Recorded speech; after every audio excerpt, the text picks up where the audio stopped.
Dans cette vidéo Brighton, je vais passer les menus. En fait, c'est pour vous expliquer un petit peu que vous avez le GPS avec son interface traditionnelle, mais il y a le menu derrière. Et donc, je vais vous expliquer à quoi sert chaque menu. Donc, pour accéder au menu du Rider 17, vous appuyez sur le bouton à l'arrière à gauche. Donc, Bike. Bike, ça veut dire en fait que vous allez avoir deux profils. Vous avez un profil 1 et un profil 2. Donc, concrètement, mais excusez-moi, je suis revenu en arrière. Donc, vous allez avoir un profil 1 et un profil 2. Donc, profil 2 qui va être peut-être le VTT ou le gravel ou autre, et le profil 1 qui va être le vélo de route. Donc, vous voyez, à partir du moment où j'appuie, donc je valide, je suis passé sur le deuxième bike. Si je veux repartir sur le premier bike, donc c'est-à-dire le vélo de route, je rappuie en bas à droite, ça vient sur le bike 1.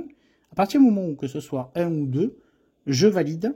Mon enregistrement qu'il y aura derrière, ce sera ou le bike 1 ou le bike 2. Donc vous avez forcément un bike 1 qui va être de préférence, par exemple le vélo de route, et le bike 2 qui va être le gravel. Dès que l'on passe après sur la deuxième valeur, donc là c'est l'altitude. À partir du moment où on a calibré notre altitude sur l'application de Brighton Active, ça va nous donner la valeur de l'altitude. À partir du moment où vous voulez changer cette valeur-là pour X raisons, ou parce que vous n'avez pas votre téléphone, vous ne pouvez pas le calibrer automatiquement, mais par contre vous savez la valeur exacte, vous appuyez sur OK et vous allez pouvoir régler et changer les données de l'altitude. Synchroniser est un menu qui nous permet d'appairer à différents capteurs. Donc capteur de cadence, capteur de vitesse, capteur d'HRM et même le radar. Donc ça c'est important parce que vous avez un petit liseré sur le côté qui va vous permettre de voir l'évolution des voitures jusqu'à votre niveau qui est ici. Et donc l'intérêt c'est que vous n'avez même plus besoin de vous retourner et vous ne serez plus jamais surpris par une voiture même électrique ou parce que vous avez le vent dans les oreilles. Ça c'est un objet de sécurité qui devrait être vraiment très fortement conseillé dans les magasins car c'est vraiment important au niveau sécurité. Ça et un casque sont deux choses très importantes et qui permettent justement d'anticiper et d'éviter peut-être l'accident. Les unités, bien évidemment, donc si par exemple on veut se parler en miles ou en kilomètres, donc ça peut le modifier. En principe, d'office, vous êtes sur des unités métriques, donc normalement ça, vous n'avez pas besoin de le modifier.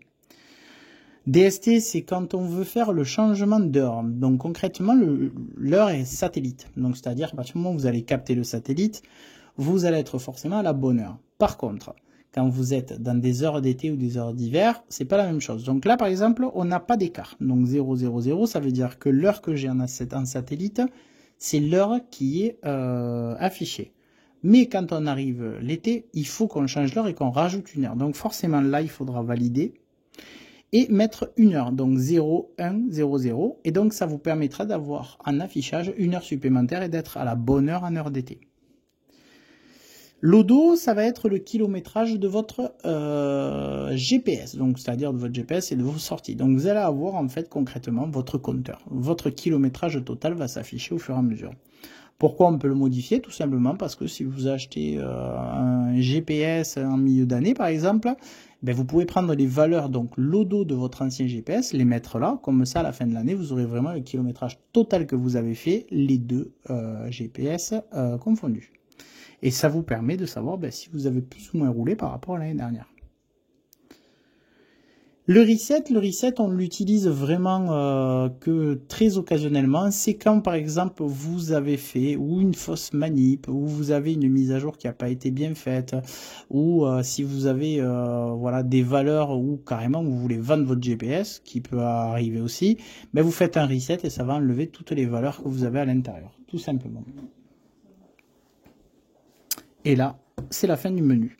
Voilà.